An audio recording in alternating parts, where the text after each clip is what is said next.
بسم اللہ الرحمن الرحیم۔ میں ہوں ڈاکٹر جی ایم چودھری اور میں آپ کو بتاؤں گا کہ جناب وفاقی گورنمنٹ جو ہے اس نے آج جو بجٹ کا اعلان کیا ہے اس میں پینشنرز جو ہیں ان کی پینشنز میں کتنا اضافہ کیا ہے۔ تو جناب یہ پینشن جو سرکاری ملازمین ہیں ان کی پینشن میں حکومت نے ایک بڑا خاطر خواہ قسم کا اضافہ کیا ہے اور یہ سنگل سلیب میں اضافہ کیا گیا ہے اور یہ جناب اضافہ ہے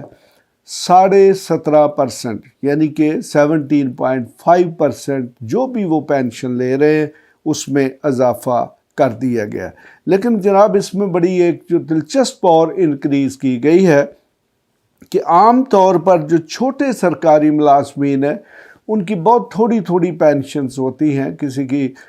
5,000 ہوگی، کسی کی 8,000 ہوگی، کسی کی 10,000 ہوگی۔ تو ان کے لیے بھی ایک اور مزید خوشخبری ہے کہ حکومت نے یہ اعلان کیا ہے کہ جو منیمم یعنی کہ کم از کم پینشن ہے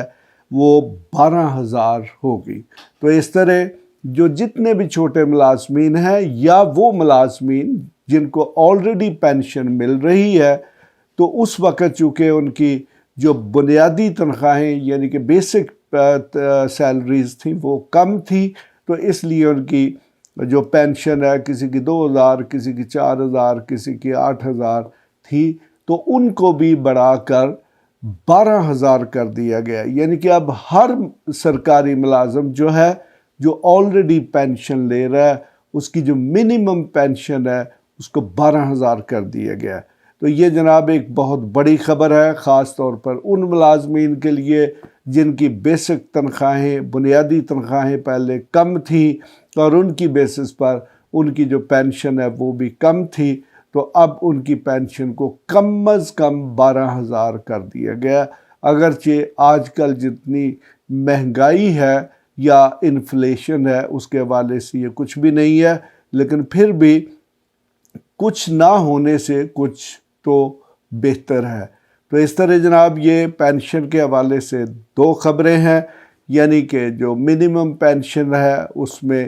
17.5% کا اضافہ کیا گیا ہے اور اس کے ساتھ ساتھ جو منیمم پینشن جو آلریڈی پینشنر لے رہے ہیں اور ان کی پینشن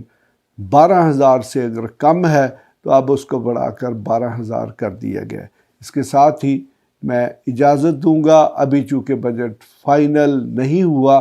تو ہو سکتا ہے کہ گورنمنٹ ان پینشنز پر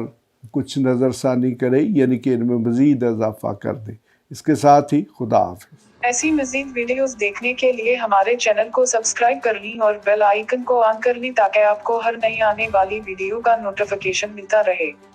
اگر آپ کا کوئی بھی سوال ہو تو آپ ہمارے دیے گئے واٹس ایپ نمبر پر رابطہ کر سکتے ہیں یا کمنٹس کر کے اپنے سوال پوچھ سکتے ہیں۔